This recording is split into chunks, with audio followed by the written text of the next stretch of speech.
Hello friends, welcome to Hindi व्याकरण पाठशाला। आज हम लोग बहुत ही इम्पोर्टेंट प्रश्नों को सॉल्व करेंगे। तो चलिए देखते हैं। पहला प्रश्न है, बच्चों के उचित विकास को सुनिश्चित करने के लिए उसके स्वस्थ शारीरिक विकास का एक महत्वपूर्ण आवश्यकता है। यह कथन क्या कहलाता है या यह कथन कैसा है? तो उचित विकास को सुनिश्चित करने के लिए उसका स्वस्थ शारीरिक विकास एक महत्वपूर्ण भूमिका निभाता है। ये बात तो सही है। सही है। दो दो ऑप्शन दिख रहे हैं। इसमें लिखा है सही है क्योंकि विकास क्रम में शारीरिक विकास सबसे पहले स्थान पर आता है। नहीं, ऐसा कुछ नहीं है। बी ऑप्शन है सही है क्योंकि शारीरिक विकास विकास के अन्य पक्षों के साथ अंतः संबंधित है। बी ऑप्शन आपका सही हो जाएगा। क्यों सही होगा? किसी भी बच्चे का जो संपूर्ण विकास होता है तो उसके लिए शारीरिक और अन्य विकास साथ साथ होने चाहिए।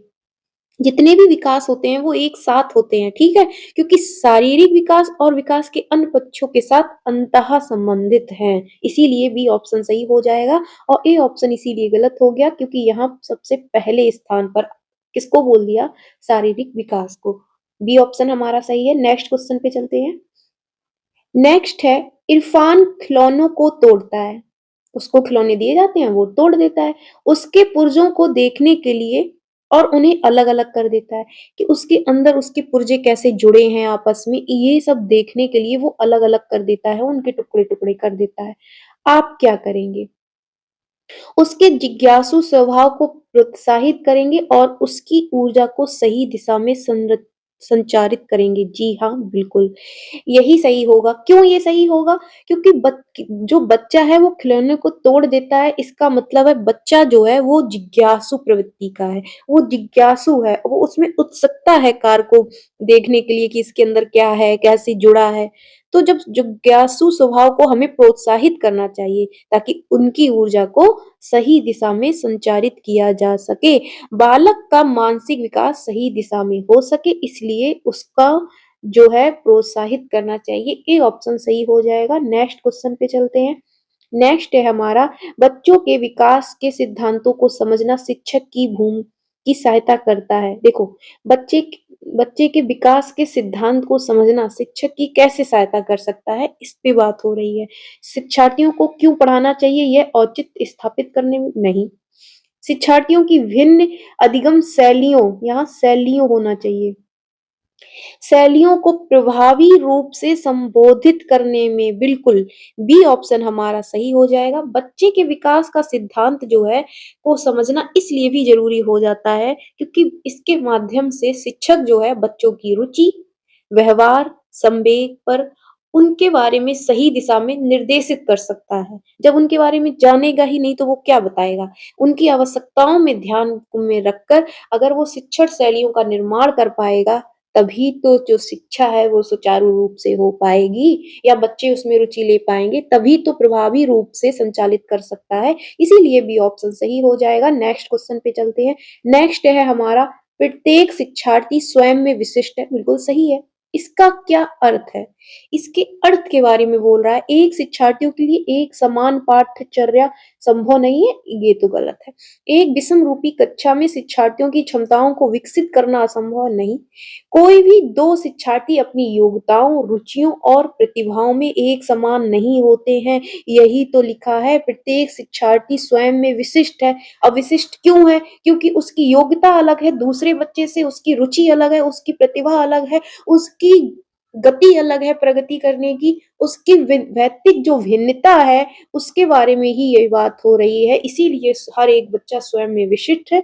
तो सी ऑप्शन हमारा सही हो जाएगा। नेक्स्ट क्वेश्चन में चलते हैं। नेक्स्ट है हमारा, पुरुष स्त्रियों की अपेक्षा ज्यादा बुद्धिमान होते हैं। यह कथन कैसा है?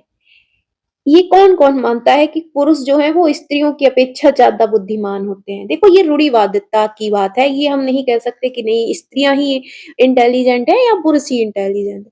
किन्हीं 2 वर्गों में जब भी विभेद किया जाएगा, लैंगिक पूर्वाग्रह को यह प्रदर्शित करता है। इसीलिए लैंगिक पूर्वाग्रह पहले ही ऑप्शन में लिखा है। ए ऑप्शन हमारा सही हो जाएगा। नेक्स्ट क्वेश्चन पे चलते हैं। नेक्स्ट है हमारा, क्रिस्टीना अपनी कक्षा को क्षेत्र भ्रमण पर ले जाती है और वापस आने पर अपने जो विद्यार्थी हैं उनके साथ चर्चा करती है उसी भ्रमण के बारे में। तो यह किस ओर संकेत करता है? अब कोई टीचर है वो अपनी वो ले जाती है, आस-पास का क्षेत्र भ्रमण करवाती है। फिर उनके बाद उनसे आके उनके अनुभव को जानने के लिए वो चर्चा करती है। जो ये चर्चा कर रही है, ये क्या दर्शाता है? ये सीखने का आकलन दर्शा रहा है कि वो पूछ रही है उन्होंने कितना सीखा है कि नहीं सीखा है। सी ऑप्शन हो जाएगा, सीखने का असेसमेंट कर रही है वो, ठीक है? ये उसी ओर संकेत कर रहा है। क्योंकि किसी भी शिक्षार्थी को प्रायोगिक या व्यावहारिक ज्ञान देने के बाद अगर हम उस पर चर्चा नहीं करेंगे, तो हम कैसे जानेंगे उसने कितना सीखा है? और जब हम चर्चा करेंगे तो हम यह देखेंगे कि कितना सीखा है, त्रुटियों का पता लगाएँगे कि कहाँ-कहाँ वो गलती कर रहे हैं या वो जो उन्होंने दिमाग में फ़ीड की है सामने से कोई चीज़ क्या उसके बारे में वो गलत सोच रहे हैं, तो उसको हम सुधार का प्रयास करेंगे और ये किसके अंतर्गत आते हैं? ये आता है सीखने का आकलन के अंतर्गत। नेक्स्ट क्वेश्चन पे चलते हैं। नेक्स्ट है हमारा मानव विकास कुछ विशेष सिद्धांतों पर आधारित है। कुछ विशेष सिद्धांत पर आधारित है, ये कह रहा है। निम्नलिखित में से कौन-सा मानव विकास का सिद्धांत नहीं है? अब यहाँ नहीं की बात पूछ रहा है, तो ज़ाहिर-सी बात है बाकी के एक ऑप्शन जो होगा वो सिद्धांत के अंतर्गत इंक्लूड नहीं होगा और बाकी होंगे। सामान्य से विशिष्ट होता ही है, ठीक है? नेक्स्ट क्वेश्चन प्रतिवर्ती। प्रतिवर्ती कोई मानव विकास के सिद्धांत नहीं है, निरंतरता है, जीवन पर्यंत चलने वाला, अनुक्रमिकता भी है, लेकिन जो बी ऑप्शन है ये नहीं है, ठीक? ये नहीं है। ये क्यों नहीं है? देखो प्रतिवर्ती जो है वो मानव विकास का सिद्धांत नहीं है, लेकिन इसका जो शब्द है इसका अर्थ ये होता है पुनः प्रारंभ करना और मानव विकास क्या होता है एक बार परिपक्वता अगर उसने परिपक्व हो गया है, अगर वो परिपक्वता प्राप्त कर लेता है, फिर वो पुनः प्रारंभ नहीं होता, ये सभी को पता है। इसीलिए बी ऑप्शन हमारा यहाँ नॉट हो जाएगा, नहीं पूछा है तो गलत हो जाएगा, बाकी सब सही है। नेक्स्ट क्वेश्चन पे चलते हैं। निःशक्त बच्चों निःशक्त बच्चों यहाँ देखो 2 बार लिखा है। निःशक्त बच्चों के लिए समेकित शिक्षा की केंद्रीय प्रायोजित योजना का उद्देश्य है कि निःशक्त बच्चों को अच्छा इसको यहाँ होना चाहिए था। निःशक्त बच्चों को शैक्षिक अवसर उपलब्ध कराए जाएँ। तो ये किसके बारे में बोल रहा है? इसका हो जाता है मुक्त विद्यालय नहीं, समावेशी शिक्षा में नियमित विद्यालयों की ओर जोर देती है कि निःशक्त बच्चों के लिए समेकित शिक्षा का केंद्रीय प्रायोजित करने का उद्देश्य है कि निःशक्त बच्चों को शिक्षा का अवसर उपलब्ध हो और वे नियमित विद्यालय आ सकें, यही ज़रूरी होता है। तो सी ऑप्शन सही हो जाएगा। नेक्स्ट क्वेश्चन पे चलते हैं। नेक्स्ट है हमारा निम्नलिखित में से कौन-सा कथन सीखने के बारे में सही है? सही पूछ रहा है। सीखने के लिए किसी भी चरण पर सीखना संवेगात्मक कारकों से प्रभावित नहीं होता है। क्या ये सही है? नहीं। सीखने में मूल रूप से मानसिक क्रिया है। क्या ये सही है? नहीं। बच्चों द्वारा की गई त्रुटियां यह संकेत करती हैं कि किस तरह का सीखना नहीं हुआ। ये संकेत करती हैं कि बच्चे किस तरह सीख रहे हैं। त्रुटियां अच्छी मानी जाती हैं, त्रुटियों को बुरा नहीं माना जाता है और ये त्रुटियां निगेटिव कीवर्ड नहीं है, त्रुटियां हमारा पॉजिटिव कीवर्ड है, इसलिए ये भी गलत हो गया। सीखना उस वातावरण में प्रभावी होता है जो संवेगात्मक रूप से सकारात्मक हो और शिक्षार्थियों को संतुष्ट करने वाला हो। तो डी ऑप्शन हमारा सही हो जाएगा। सीखना तभी प्रभावी होता ही है जब बच्चे अगर संतुष्ट नहीं होंगे और बच्चे के जो अगर उनको संज्ञान नहीं होगा, उनके लिए सकारात्मक नहीं होगा, तो बाकी चीज़ें तो फिर सीखने के लिए गलत ही हो जाएँगी ना। नेक्स्ट क्वेश्चन पे चलेंगे। नेक्स्ट है हमारा असेसमेंट का मुख्य उद्देश्य होना चाहिए। मूल्यांकन का मुख्य उद्देश्य क्या है? मूल्यांकन का मुख्य उद्देश्य ही है कि कमियों को निदान करना, डायग्नोस्टिक टेस्ट करना और उसके बाद उसको रेमेडी देना। है ना? रेमेडियल टीचिंग का उपयोग करना। तो ये किसमें बात हो रही है? यह निर्णय लेना कि क्या शिक्षार्थी को अगली कक्षा में प्रोन्नत करना चाहिए, ये मूल्यांकन का उद्देश्य नहीं होता है। हमने अभी बताया सीखने में होने वाली कमियों का निदान और उपचार करना, बी ऑप्शन सही हो जाएगा। त्रुटियां शिक्षार्थियों की त्रुटियां निकालना नहीं है, उनका मूल्यांकन का मतलब ही होता है निदान करना, उपचार करना, शिक्षार्थियों की उपलब्धियों को मापना, ये भी सही नहीं है। बी ऑप्शन हमारा सही हो जाएगा। नेक्स्ट क्वेश्चन पे चलते हैं। नेक्स्ट है हमारा नेक्स्ट है शिक्षार्थी जो पहले कुछ सीख चुके हैं, उनकी पुनरावृत्ति और प्रत्यास्मरण में शिक्षार्थियों की मदद करना महत्वपूर्ण है। क्यों? जो पहले शिक्षार्थी सीख चुके हैं, अब उसकी ही पुनरावृत्ति कर रहे हैं और उसको ही स्मरण कर रहे हैं, तो ये कैसे मदद कर सकता है? पूर्व पाठों को दोहराने का यह प्रभावी तरीका है? नहीं। यह शिक्षार्थियों की स्मृति को बढ़ाता है जिससे सीखना सुदृढ़ हो सके? नहीं। यह किसी भी कक्षा अनुदेशन के लिए एक सुविधाजनक शुरुआत है? नहीं। नई जानकारी को पूर्व जानकारी से जोड़ना और सीखने को समृद्ध बनाना। हाँ, बिल्कुल, सीखने को समृद्ध बनाने की बात हो रही है। इसका मतलब डी ऑप्शन सही हो जाएगा। वो क्या कर रहा है? जो पहले सीख चुका है उसको ये बार-बार पुनरावृत्ति कर रहा है और उसके बाद उसको प्रत्यय स्मरण कर रहा है, तो नई जानकारी को पूर्व जानकारी से जोड़ने की कोशिश कर रहा है। डी ऑप्शन राइट आंसर हो जाएगा। नेक्स्ट क्वेश्चन पे चलते हैं। सृजनात्मकता जो है या सृजनात्मक उत्तरों के लिए आवश्यक है। और सृजनात्मक उत्तरों के लिए क्या आवश्यक है? सृजनात्मक का तात्पर्य ही होता है नवीन विचारों से, ठीक है? सृजनात्मकता क्या है? नवीन विचार, है ना?